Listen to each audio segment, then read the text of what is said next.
أعوذ بالله من الشيطان الرجيم بسم الله الرحمن الرحيم ولا يحسبن الذين يبخلون بما آتاهم الله من فضله صدق الله العظيم.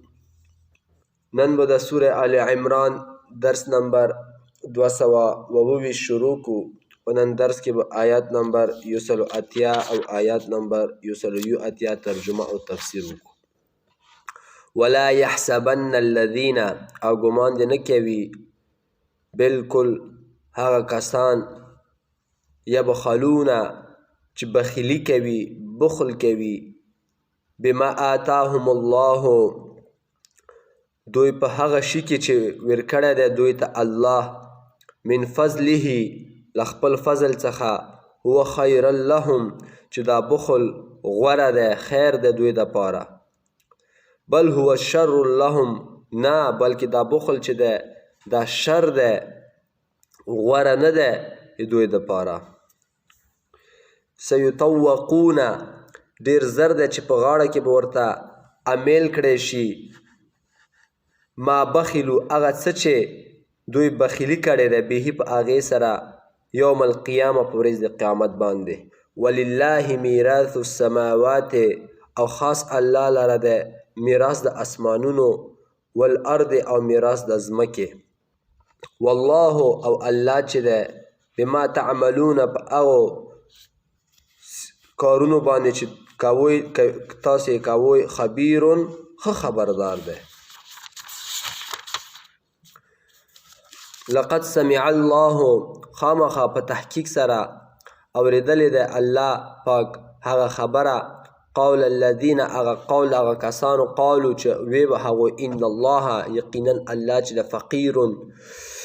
فقیر دی ونحن اغنیاء او مو غنیان یو سنکتبو ډېر زر دی چې موږ ولیکو ما قالو هغه څه چې دوی یلي دي وقتلهم الانبیاء او هغه خبرې به مو ولیکو چې هغه قتل کړی و دوی د انبیاو بغیر حق په ناحق سره ونقول او موږ به ورته یایو ذوقو تاسې وڅکوئ عذاب الحریق هغه سوځېدونکي عذاب. نن درس کې الله جل شانه د بخل ته اشاره کړې ده. دغه نه مخکې به د دغو آیاتونو ربط او تعلق د پروني درس سره بیان کو. مو تاسې د سوره آل عمران چې شروع کړی دی نو نن درس د هغه درس سره څه تعلق دی؟ سوره عمران په شروع کې که تاسې سوچ کړی وي د یهودو هغه مردارو صفتونو ته اشاره شوې وه. نو نن بیا د یهودو یو دوه ډېر بیکاره او ناکاره صفتونه دي هغوی ته الله پاک اشاره کوي چې هغوی کې یو صفت دا ده د بخل. اول به راشو چې بخل چاته یایي. بخل په لغات کې مال نه خرج کول ضرورتو کارونو باندې مال نه خرچول دغه ته څه ویلی شي دا لغوي معنا د بخل ده. او په اصطلاح د شریعت کې بخل چاته یایي په اصطلاح د شریعت کې معنا دا ده چې کوم څیز د الله په لیاره کې خرچول واجب وي هغه خرچ نه کې نو دغه ته څه ویلی شي بخل ویلی شي ځکه دا حرام ده او په دغه باندې د جهنم وعید راغلی ده. دا شرعي بخل شو. او یو عام بخل ده. عام بخل مطلب دا چې کوم څیزونه د الله په لیاره کې خرچول واجب نه وي بلکې مستحب وي نو دا خو په شرعي بخل کې خو داخل نه ده خو عام بخل کې داخل ده. ایو نیم سړی وي بس صرف زکات وباسي سرسایه وباسي نوره یوه روپۍ د الله په لیاره کې نه وباسي نو دا هم هغه عام عرف سره څه ده بخیل کیرسي خو شریعت کې بخیل نه ده. دا خو بخل ترجمه ما تاسو ته وکړه چې بخل چاته ویلی شي. بخل باره کې ډېر احادیث دي ډېر یو مردار صفت دی الله دې موږ تاسې ترې نه وساتي چې دا بخل کله په انسان کې پیدا شي دا بس بیا غواړي چې ټولې دنیا مالک زه جوړ شم. نو چې یو سړي په زړه کې دا سوچ راشي، په ذهن کې دا کیسه جوړه شي، هغه بیا کله په چا باندې چا د خیر راسیږي، هغه هر ټایم په همدغې کې لګېدلی وي. او دا بیا داسې شي چې بل سړی چې لږې خرچې کوي هغه یې په ده باد لګېږي، چې بل سړی لږ ښه خوشحال ګرځي، ښکلې جامې دا هم په ده باد لګېږي. نو داسې د بخیل سړی دا چې د ډېرو صفاتونه محرومه شي، نه چاته خیر راسیږي، نه اخلاق خوندور وي، نه خپله په ځان خرچه کوي، نه په بل خرچه کوي، په معاشرې کې ډېر یو بل لکم ته سړی وي. نو د بخیل سړی نه د بل چا د تکلیفونه خبرېږي، ځکه چې یو بل مسلمان په تکلیف کې کسې دی کیسې کیا نه وي، د سره کوم غم وي، د سره همدا یو غم وي چې بس خپل هغه بینک اکاونټ څه کمې ډاک کمې چې ما بینک اکاونټ به کله عربونو ته راسیږي. په همدغه ارمان کې دغې دنیا نه لوړ شي. ما ډېر بخیلون لیدلي دي چې چاته خیر رسېدلی نه دی همداسې مړ شوی دی، په عربونو دولت ته نه پاتې شوی دی، او باچیانو بیا ښه لوپاره یې په کړي دي، ټولې ګناهونه هم ده ته روان دي. نو بخل نه ځان ساتئ، ډېر مردار صفت دی. حدیث شریف کې ارسي رسول الله صلی الله علیه وسلم څه یایي چې دا لا یجتمع شح و ایمان فی قلب رجل مسلم ابدا. شح او ایمان د یو مسلمان په قلب کې په زړه کې هیڅ کله نشي جمع کېدلی. دا شح چې دی دا هم څه ته یلی شي، بخل ته یلی شي ښه، خو دا شح چې دی دا د بخل نه لږ سخت دی. هغه دا رقم ته چې کوم مال د الله په لاره کې خرچ کول واجب وي نه خرچ کوي، او مزید دا چې د مال د زیاتولو په حرص کې مبتلا وي چې ولا دا روپۍ به نه خرچه کوم چې دا به زه جمع کم، او دا به نه خرچ کوم دا به جمع کم، نقص ما مال به نور زیات شي. نو دا بخل نه بتاره دی. نو ځکه نبی علیه السلام یایي چې دا شح او ایمان دا د مؤمن په زړه کې، مسلمان په زړه کې نه جمع کیږي. او بل حدیث شریف ده لکه څنګه چې قرآن مجید کې هم الله پاک آیات کې فرمایلی دي سیطوقون بما بخلوا به یوم القیامه. ډېر زر ده چې موږ به دغه بخل دغه نه به د غاړې هار ورته جوړ کړو، لاکټ به ورته نه جوړ کړو، او ده ته به په المارۍ کې ور واچوو. حدیث کې د دغه تشریح راغلی دی. نبی علیه السلام فرمایي کوم خلک چې زکات نه ادا کوي نو قیامت په ورځ به یو سخت زهریله منګور مار دا به د مارې د غاړې څه جوړ شي، هار جوړ شي، لاکټ به جوړ شي، او د ده د خولې د وښکي څه دي دا به ونیسي، او ده ته به یې چې زه ته هغه مال یم چې تا سرمایه جوړوله او تا به جمع کولم. الله دې موږ تاسې وساتي. نو کوم مسلمانانو ورونو چې زکات فرض وي، همدا رقم ته د صدقې چې کومې په فرض دي لکه سرسایه شوه نو دا دې وباسي. زموږ ډېر مسلمانان ورونه دي 1 لک 2 لکه زکات په وي دی 50,000 20,000 وباسي. والا زکات مې وباسله، نه دا دې ونه باسله، ګنهګار یې چې کوم درته بقایا دی څو کاله هغه اوسه نه وباسه. هغه د قیامت په ورځ به همدا مال همدا پیسې درته یو مار جوړ وي او د خولې وښکي به یې درته نیولي وي. حدیث شریف کې ارسي الید العلیا خیر من الید سفلا. پاسینی لاس چې دی د لاندیني لاس نه څه دی غوره دی. لاندې لاس اکثر سوال کوي که نه، څوک چې پیسې ورکوي هغه لاس پاسه وي. نو همیشه ځانونه څه جوړ کوئ چې بل ته پیسې ورکړي، نه چې بل نه یې وغواړي. همدارنګه بل حدیث کې ارسي بهترین انسان هغه دی چې په دنیا کې خلکو ته څه راسیږي، نفع راسیږي. او ضروری نه ده چې ته هر ټایم پیسې خلکو ته ورکړې. ښه خبره کول هم دا څه دی، سخاوت دی. علم چاته خیل دا هم سخاوت دی. ښه اخلاق کول دا هم سخاوت دی. خپل کور کې خپلو بچیانو سره ښه خوشګوار موډ کې ملاوېدل دا هم سخاوت کې ارسي. نو همیش دپاره ښه اخلاق ساتوئ، مسلمانانو ته خپل ورونو ته نفع رسوئ. ولا يحسبن الذين او ګمان دې نه کوي هغه کسان یبخلونه چې بخل کوي بما آتاهم الله په هغه څه چې الله دوی ته ورکړي دي من فضله د خپل فضل څخه وخیر لهم هغه چې دغه د بخل دوی دپاره غوره دی. بخل سوا کیسه یاده شوه مشهوره کیسه ده.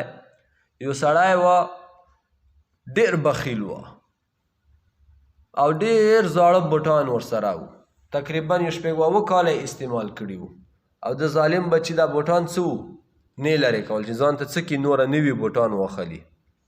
قسم یې کړی وه. ملګرو به ورته وي چې وسړیه دا بوټان لرې که باد برېښي. مخکې وختو کې به خو چا بوټان چې لږ وشکېدل پیوند به یې اوسې تړله، لکه موچي ته چې یې اوسې. دا بوټان 6 کاله استعمال کړي وو، دومره پیوندونه یې اوسې تړلي وو چې سم پړسېدلي وو. یوارې یو ملګري ورته ووایي چې دا بوټان لرې که نه؟ ده ورته وایي چې نه ماته الله ورکوي. نو دی حمام ته ننوته. اوس هم حمامونه شته دي کابل کې، افغانستان کې، پاکستان کې، خو مخکې دا سیستم ډېر زیات و. حمام نه چې راوتلو نوي بوټان د بوټان سره څنګ کې پروت وو. نو ده ووایي چې لکه چې الله پاک اسمان نه ترکوز کړل، نو دا نوي بوټان یې وغوندل، خپل زاړه بوټان یې پرېښودل. چې څو ورځې تېرې شوې اعلانونه کېږي چې هله د قاضي بوټان چا پټ کړي دي. او خو د بوټان ټول کلي کې مشهور وو. عسکرو چې ولیدل چې دا خو والا همده بوټان پاتې دي او د قاضي بوټان نشته، بس د قاضي بوټان همده پټ کړي. چې کور ته اوسه ویرل چې کسې قاضي بوټان یې د کور کې وو. سړی اروان یې والا جیل ته یې بوتله. قاضي څو میاشتې جیل کې بند کو، وی ویله چې غلا دې کړې ده او جرمانه یې کو. نو دی چې کور ته راغی ډېر غصه وه، ولی یې دغو بوټانو د لاسه ماته دا شرمندګي وشوه. نو بوټان یې ورواخیستل.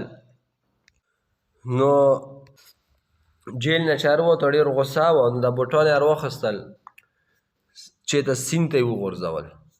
سیند ته چې وغورځول هلته یو ماهي وه، ماهیګیر وه، ماهیان یې نیول، جال یې واچوله، ټوله ورځ یې تېره کړه چې کسې جال یې راټولوله، همدې د غوټ بوټانو کې راوتل، یو ماهي یې ورکې نه وه. نو ډېر غصه شو چې ولیدل دا خو د مغ بوټان دي. سړي نوم ابوالقاسم وه. بوټان یې راواخیستل، کور ته اوسې وراغله چې دا کور ته یې ور وشړل. کړکیانې چې کوټې ته ورننوتل، هلته شیشو لوښي پروت وه، لوښي یې مات شول، هغه میز شیشې وه هغه یې مات شوه. نو دا چې کور ته راغله چې کسې دی ما بوټان خو اوس بیا راغلي سیند نه او شیشې میشې هر څه ته مات کړي دي. ډېر غصه شو. بیا یې دا بوټان راواخیستل، خپل کور په دا بام یې وغورځول. بام ته چې وشړل سپی راغه. سپي چې ولیدل بوټان دي، سپي خو هسې هم د خولې کې اړخلي، ورواخیستل کوزه یې بام نه وغورځول. ای سړي په دا سر ولګېدل، هغه ډېر درانده و. ای سړي سر یې مات کا. هغه چې ولیدل هم د ابوالقاسم بوټان دي، بیا یې تاڼې کې رپورټ په وکړه چې وکسه دا کور نه خپل بوټان وشړل، زه په دا سر وویشتم. بیا یې ونیوله سړی، جیل کې یې واچولو. ښه یې وویله چې دا بوټان دي که دا تیږې دي زوی دې ستر شه. ده بیا دا بوټان راوخیستل چې دغه څه زه اوس شی وکړم. شپې ارجک شو، داسې وریچ نه میدانې ته لاړ، هلته یې خښول. نو هلته یو سړي کور ونغدي، هغه یې ولیدل که دی ما کور څه تاویز ماویز خښوي. او بس لاړه پولیسان یې بیا پر خبره چې وکسه ما کور سره تاویز شی خښول او دا یې د بوټان اورکې پراته دي، ځکه دا کندم در کندلې ده، د بوټان اورکې دي. بیا یې ونیوله او ښه یې وویله که دا در د دغو بوټانو وجې ته ګیر شوې خیر به دې نه وي.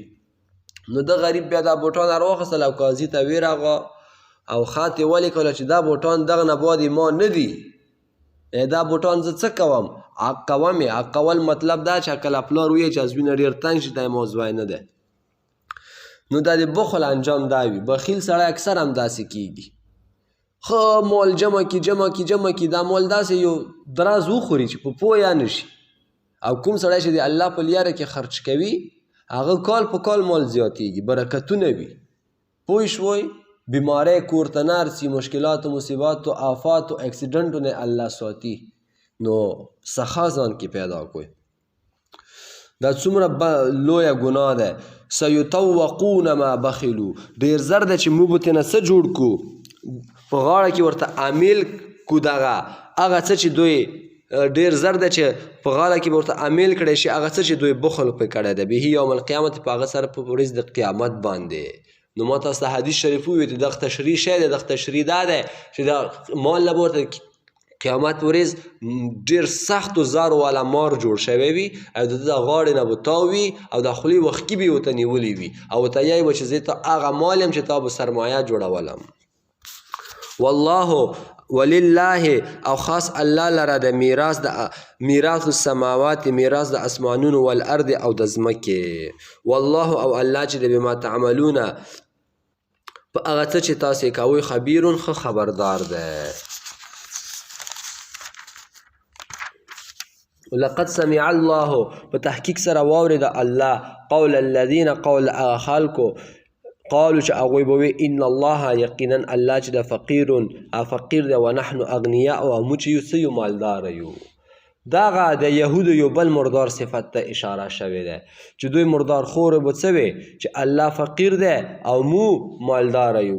دا داسې چل وه چې الله پاک آیاتونه نازل کړل چې تاسې د الله په لاره کې څه کوئ مال زکات وباسوئ الله ته قرض ورکوئ.